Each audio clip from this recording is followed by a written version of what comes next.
جب لالچ رشتوں پر حاوی ہو جائے تو ماں کا روپ بھی ایک قاتل بن جاتا ہے۔ ضلع میڈچل کے بوڑوپل علاقے سے تعلق رکھنے والی مہیشوری ایک پڑھی لکھی، خود مختار اور باہمت لڑکی جس نے نرسنگ کی تعلیم حاصل کی، ملازمت کی اور زندگی کو نئے انداز سے جینے کی ٹھانی۔ لیکن کیا خبر تھی کہ جن لوگوں کو اس کی خوشیوں کا سہارا بننا چاہیے تھا وہی اس کی زندگی کا چراغ بجھا دیں گے۔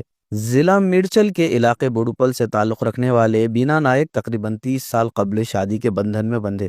اس رشتے سے انہیں ایک بیٹی مہیشوری اور ایک بیٹا پیدا ہوا، مگر سال 2003 میں ان کا طلاق ہو گیا۔ طلاق کے بعد بیٹی مہیشوری اپنے والد کے ساتھ ہی رہنے لگی۔ اسی سال بینا نائک نے ایک اور عورت للیتا سے دوسری شادی کی۔ للیتا کو بھی پہلی شادی سے ایک بیٹی تھی۔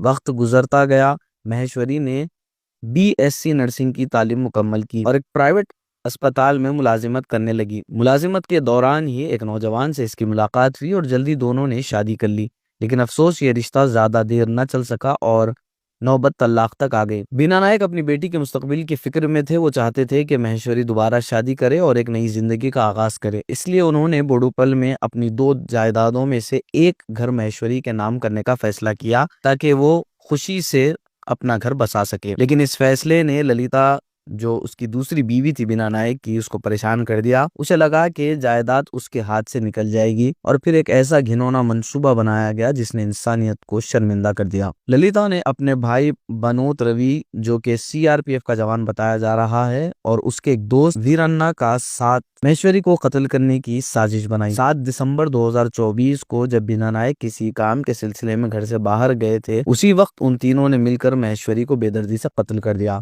اور پھر اس کی نعش کو نلگنڈا ضلع کے قریب موسا ندی کے قریب لے جا کر دفن کر دیا۔ جب بینا نائک گھر واپس آئے تو للیتا نے کہا، آپ کی بیٹی کسی کے ساتھ بھاگ گئی ہے، اگر کسی کو بتایا تو ہماری عزت خراب ہو جائے گی۔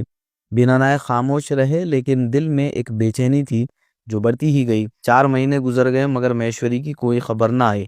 بالآخر بینا نائک نے پولیس سے رجوع کیا، تفتیش شروع ہوئی اور پھر ایک ایک کر کے سچائی سامنے آتی گئی۔ تینوں ملزمان للیتا، بنوت روی اور ویرنا کو پولیس نے گرفتار کر لیا۔